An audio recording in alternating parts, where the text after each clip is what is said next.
الآن ننتقل لتنفيذ مهمة سكة الحديد. هذه هي الأكواد البرمجية. توجه في الشخصية إلى قرية الصيادين.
نبحث عن علامة الاستفهام التي باللون الأصفر، نضغط بزر الفار اليمين ثم التالي، ثم نبدأ المهمة.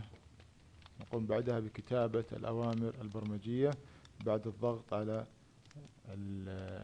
مفتاح الحرف C من لوحة المفاتيح.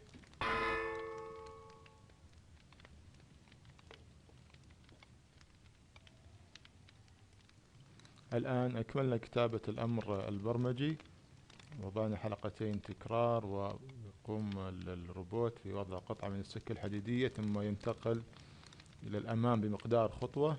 طبعا تكرر هذه العملية 4 مرات. بعدها ينتقل إلى الأسفل بمقدار درجة، ثم يعيد يكرر 4 مرات وضع السكة الحديدية. نقوم بتنفيذ المهمة.